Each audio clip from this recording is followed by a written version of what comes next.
Good evening, viewers. Let me first welcome you to today's episode of Osmani Talks. We have with us today an esteemed guest, a career diplomat, Ambassador M. Shamim Ahsan, who has been in the diplomatic service since 1984. Ambassador Ahsan has served in numerous diplomatic missions of Bangladesh, notably as ambassador in Iran and Brazil and High Commissioner in Brunei Darussalam. Ambassador Ahsan was also a lead in deployment of Bangladesh military contingents in United Nations peacekeeping missions in DR Congo and Sierra Leone. Ambassador Ahsan has also served most notably in a very challenging diplomatic appointment, that is the United Nations office and World Trade Organization office in Geneva during his esteemed career. With years of experience in high-stake diplomatic negotiations, Ambassador Shamim Ahsan is most suitable to speak to us today on the topic that we will discuss, that is diplomacy under pressure. Ambassador, a very warm welcome to our show. Thank you. Thank you for inviting me and for this very kind introduction. I would just like to say that during this rich experience that I had as a Foreign Service Officer of Bangladesh, one thing stood out, that we are always looking after our national interest. And that is not done in void. That is done in partnership with states that we interact with. And in multilateralism, the partnership is very important, as we'll see in today's episode, hopefully. Thank you. Thank you very much, Ambassador. As we start our conversation, I think our viewers would be interested to know, as the world transforms or shifts from the multilateralism to what we see today, the superpower rivalry or strong Western powers forging ahead with their own diplomatic maneuvers. How this diplomacy under pressure works in the present-day world, and as Bangladesh has had a journey of long 5 decades, how do we achieve our own diplomatic stakes and secure our own interests under this diplomatic landscape? With that, Ambassador, would you be please telling a little bit about how this diplomacy under pressure works, and in fact, how do we define that for us to understand the very topic? Thank you. I think what you have just asked me is really a series of subjects that could be dealt with over a long period of time. But in the interest of our short time available, I'll propose that we just have a short look at what diplomacy is all about. So first, a very commonplace understanding of diplomacy. As we know, and it is easy to grasp, that it is state-to-state relations managed through partnership to achieve certain objectives, to prevent dispute and conflict, and to also avoid confrontation, particularly violent confrontation. Now, the two words, violent confrontation, is, to my mind, very important to understand, particularly at this time when we are seeing that there is build-up of tension, oftentimes in different parts of the world, potentially going forward, one may expect a situation of conflict. So this being the scenario, it's very important to understand why violence develops. violence develops not just through acts, it also develops through words. That is why we have come across a term called hate speech, a speech which has elements that causes hate, tension, and ultimately can go forward towards some kind of conflict, is very much a violent speech. So in order to understand violence, we need to be also very clear that it is to deal with not just confrontation, but violent confrontation. When in peacetime, we can expect such violent confrontation in playing out in different ways. Pressure and diplomacy, or diplomacy and pressure, the two words are, as in our title today, joined by the word under. That, to my mind, is to say that diplomacy can be conducted under pressure when necessary, or it can be that diplomacy as a profession is under pressure. So there are two possible scenarios. I think I am concerning myself most with the first type, which is diplomacy under pressure. So the pressure that we feel is the effect that, and now I am talking about the parties involved in a possible scenario, is the intention behind the actions of the other party. In other words, the pressure must be felt in order to be effective in the eyes of the source of the pressure. So how pressure is built is exactly what determines as a key what kind of diplomacy needs to be in place in order to handle this. So I believe that I have more or less covered what is diplomacy under pressure. Okay, Ambassador, as I listen to you, two things comes up in my mind. One is, does the diplomacy take the first step, or is it coming first, or the pressure comes first, or the pressure develops as the diplomacy fails, or I would say that the pressure is imposed first and then the diplomacy takes over, or vice versa? Okay, I think I get it. It is yes and no.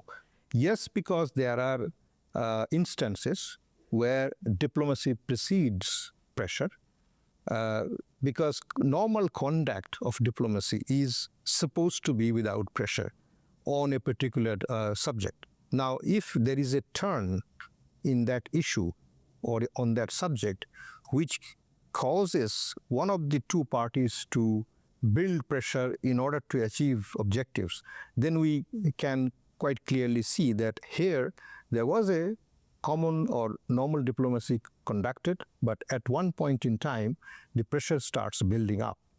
The second is pressure is built with certain objectives where there was no possible issue through diplomacy. And we can go back to instances. I would like to cite, let's cite one example. Way back in history, when the first Opium War happened between the then Britain and China, it was an intention of trade in opium which needed to be achieved by the British side. So the pressure was built in the China Sea by deploying armed warships. So it is clear that from the very beginning, the party that wanted to achieve those objectives put pressure in order to get the desired result. I think, Ambassador, we can probably also focus on few conflicts or few diplomatic situations in recent times. If I'm right to say, about the recent crisis between US and Venezuela, where there were a number of threats, there were strikes on boats of Venezuelan waters, claiming those boats carrying narcotics. And again, we have seen in recent times the US pressure, military pressure building up around Iran. And Iran is pressurized into negotiations. So probably, how would you define and relate diplomacy under pressure for states like Iran and probably being pressurized by superpower like US? I think I'll go back to the same answer that I gave a moment back, which is that in these two cases you cited, there is little difference. In case of Iran, it is a long prelude that came to such a pass. Long prelude means the relationship between the United States and Iran. I think we have to, for this purpose, go back to the Islamic Revolution in 1979. History has all the facts, but suffice it to say that from the very beginning of Islamic Revolution, because of events that happened between the two countries, their relationship never went to a normal one. With this long prelude, after Iran started acquiring nuclear technology and developing nuclear material to the point of weaponization, there was a perception in the West that this needed to stop. So we are seeing now, after a long period of time between the two countries, when 2015 there was an agreement, the JCPOA, the Joint Comprehensive Program of Action, to bring the nuclearization program of Iran under some restraint and to prevent the weaponization, not the peaceful use of it. This was a good achievement, and both sides thought that this could go through. But Mr. Trump's ideas seem to differ from those of the intimate partners, the P5+1. And we are seeing the realization of idea of President Trump in his second term, where it is very clear that with Israel's perception of having to deal with a nuclear Iran, already weaponized, it seems that the United States decided to go that way. And that is why the deployment of warships is with the intent of pressurizing Iran into coming back to negotiation under certain conditions. So it is already a laid out plot which Iran has to either accept or reject. And we know that Iran rejected, saying that under pressure, diplomacy will not be acceptable to them. They are also probably are under economic sanctions as well. Yeah. So there are numerous tools and measures that have been put in place to put Iran under pressure and bring them on the negotiating table.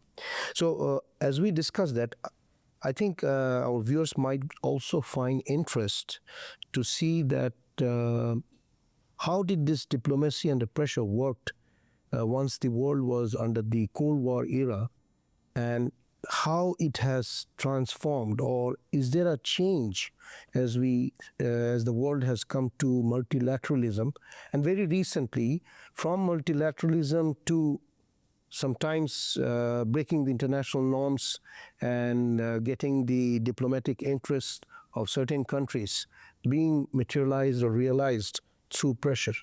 So, Ambassador, first of all, would you like to please focus a little bit as to how this particular diplomacy worked during the Cold War? Oh, thank you for this very obvious question that would come in such an episode. Before going to what happened during the Cold War, I'd like to say a few words about the pressure that was brought up on Iran, and you mentioned sanctions. These tools, if you like, are quite classic, and they have been used in the past, in addition to military threat. And we will see during Cold War that military threat was unmistakably brought to bear.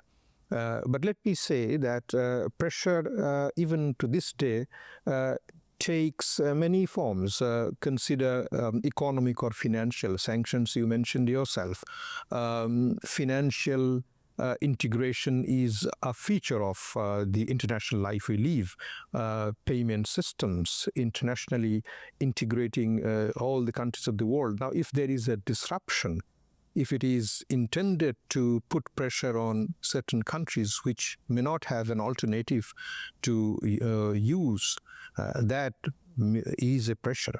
You remember that's excluding Russia from the SWIFT, the mechanism of messaging in electronic messaging in payment system, is a very clear example. We can talk about technological pressure that is brought to bear on certain countries. For example, United States stopped importing chips from China, or United States was being denied export of rare earth and critical minerals by China. That is a direct dent to the technological development in the United States. We can even talk about informational pressure, narratives being drawn with alternative truth or misleading information, videos which are concocted with AI. All these are brought to bear a certain kind of pressure on targeted audience or targeted states. So I believe this is a very clear manifestation of pressure in different forms, in addition to military threat that used to work in the old days. Coming back to colder period, let me add a few words on the title of our episode, Diplomacy Under Pressure, with a grain of salt. If we say or if we think that this is a new kind of diplomacy, I don't think that would be right. To my mind, diplomacy was conducted under pressure at different times in history. I gave you the example of the First Opium War. There was the other one, which is much before Cold War, because this is in the 1830s. The other one was when Commodore Perry landed in Japan with black ships, all armed. The idea was very much to pressure Japan into compliance. However, you referred to the recent times. What has transpired is the short history since the Cold War began. In the Cold War, we see two rivals, ideologically, militarily, very well-structured alliances, and the two rivals in the shape and form of United States and USSR, the Soviet republics. We see that one very important crisis developed in 1961. That is a classic crisis that developed between the two superpowers, and definitely it put pressure not just on one, on both, because there is this phase of escalation in any conflict. Then comes the phase where the escalation can go to war or may not go to war. And that depends on the actions taken by the partners, the stakeholders. In this case, there is an escalation which was going on, and it then came to the pass of the 13 days we know, where the two sides were poised with a possible nuclear strike. And that is a pressure which built up and affected both sides. Why? To my mind, there was an ideological pressure. On the one hand, we saw the rise of liberal governance in the world, liberal democracies succeeding one after another in different places. On the other hand, the communism epitomized by the Soviet Socialist Republics was rather not so successful and was on the wane.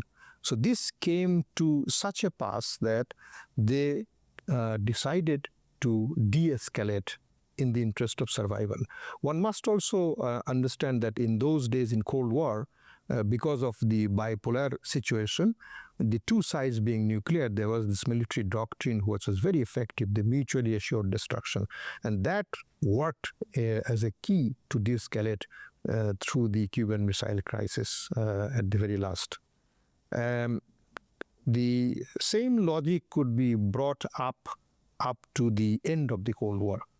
What happened then is that the receding communism, the relatively much faster and stronger development of liberal democracies compared to the communist and socialist countries, it was somehow clear to the two leaders after they had initial talks that this adversarial relationship between the two blocs was not helping anyone. And I think that created a pressure on Mr. Mikhail Gorbachev to talk and to compromise with the other side that is led by President Ronald Reagan, which ultimately happened, and the Cold War ended with the dissolution of the USSR. Is integration. We have seen a lot of back-channel diplomacy during Cold War in de-escalation of number of conflicts. And probably sometimes, although both the two leaders, President Ronald Reagan and Gorbachev, they were holding two widely different ideologies, but apparently they appeared to be they had been quite comfortable in discussing the conflicting issues, and we have seen numerous summits during those their presidency years. Today's world is different, as we know. The world is transforming from Cold War era to a multipolar world. Then we sow a seed to a unipolar world as well sometimes. Instead, at this particular time, the world is also passing through a transition. And sometimes critics and analysts say that the international order is put aside, and strong powers or superpowers are busy in realizing their own interest by whatever means. In the present day world, we see that United States and China, they are contesting over technology, economy, trade, and their influence in the Indo-Pacific. Then again, we see Russia and Ukraine war, where we see that reshapes the European security. So under this present situation, Ambassador, has the diplomacy under pressure changed? Very good question, and it's not a very easy question to answer, and I'll try my best to respond. From the last comment you made, has diplomacy under pressure changed? I think it has changed. It has changed because initially when we were in full-blown multilateralism, where we had strong institutions like United Nations, like IMF, in the security field, OSCE, or for the European states and Northern America, NATO. There were set of rules which guided international action. But there was also scope for diplomacy under pressure. In other words, when a situation developed where the two sides or the sides thought of conducting diplomatic negotiation, they had backstopping from some of these organizations. Example, in the Iran nuclear file, the very solid backstopping role of IAEA is visible. Now, these are institutions modeled after liberal democracy and developed after gradually the World War II. Are we seeing anything different now? Yes, we are. These institutions are not having the high regard that they used to have in the minds of major powers. And I think there is no hesitation in saying that the United States has decided almost to not regard them highly. Now, diplomacy without such international institutions backstopping looks very different. The results are then liable to be very different. And it will be directly proportional to the amount of pressure that can be exerted by the powerful lot on the others. And I think we are seeing that play out between the United States and Iran right now. So yes, diplomacy under pressure has changed. And for small states, if I may, Iran is not a small state.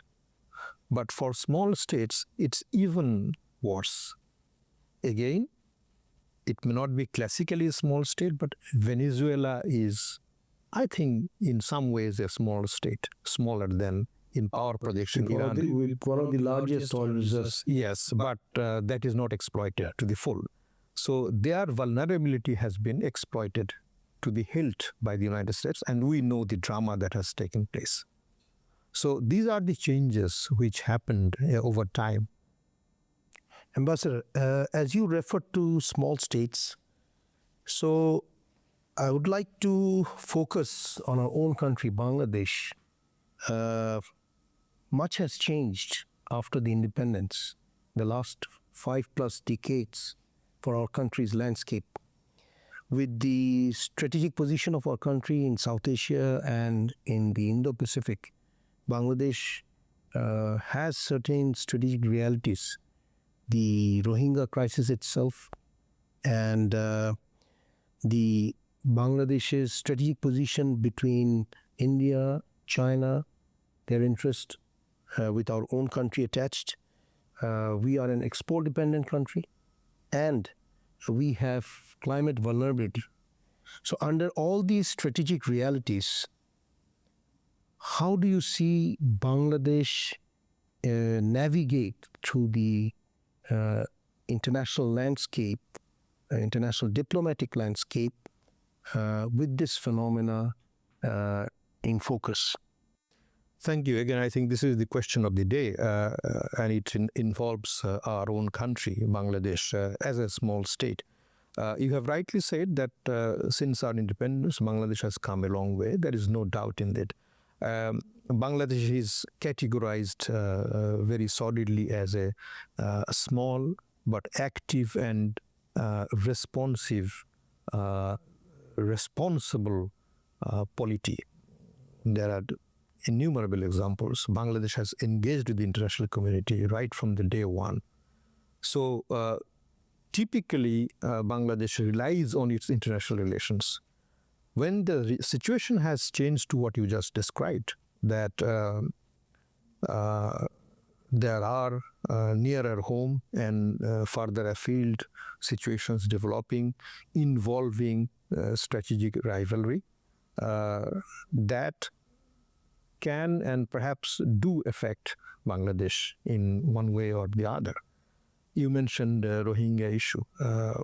This was at one point in time, we used to view it as an existential threat, and I don't think that has gone away. It has actually become much more severe. But it is not an issue which developed overnight.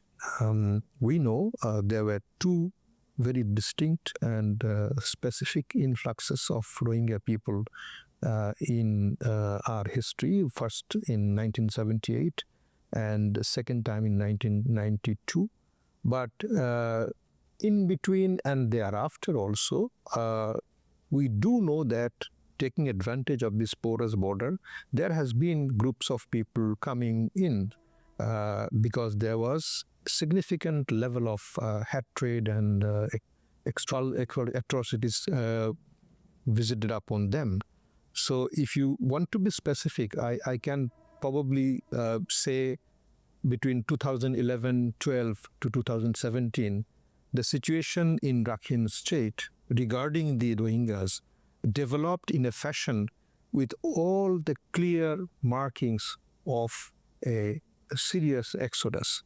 I think you have heard that the people or analysts now think that this whole operation was almost a military operation, starting with shaping up and building up, and then execution, and then finishing up phases, etc.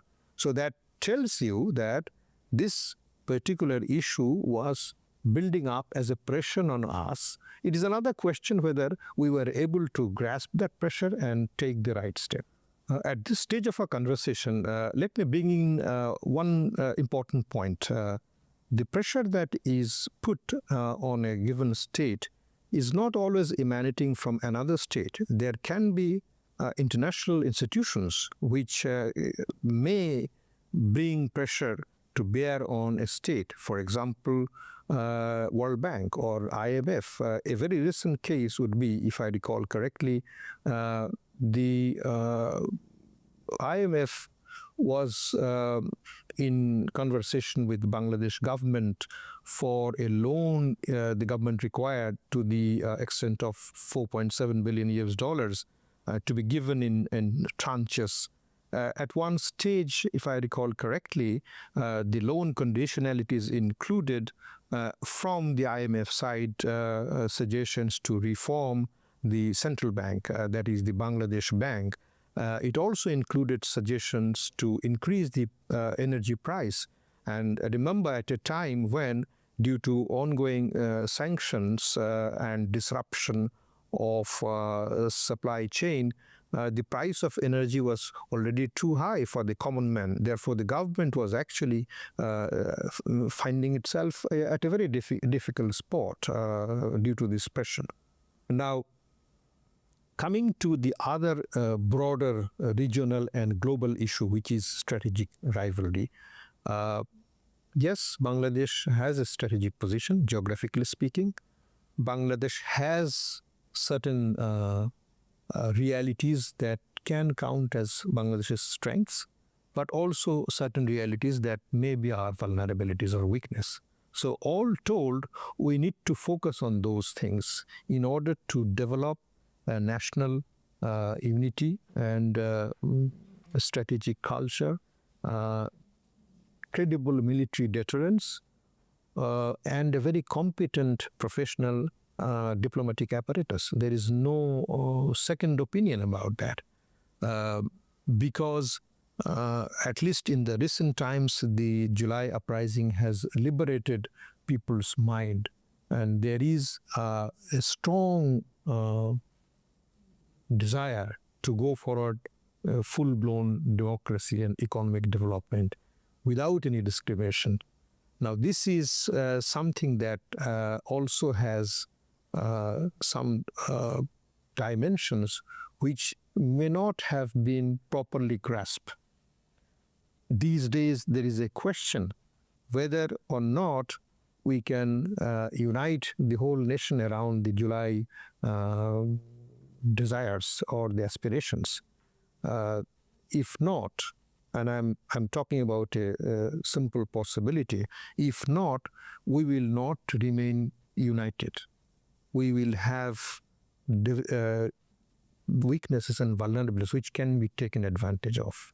And now, under the kind of situation that we are facing in our neighborhood and beyond, I think it is very important for us as a nation to come together and form a solid core of national unity. Ambassador, that was really very enriching and enlightening talking to you. Viewers, we had a wonderful conversation with our esteemed guest today, Ambassador Hassan. We are towards the end of our talk. Ambassador Hassan, thank you very much for highlighting on numerous issues on the diplomatic landscape, how the diplomacy works under pressure, how it worked in the Cold War era, then in the multilateral world, later on towards the recent times.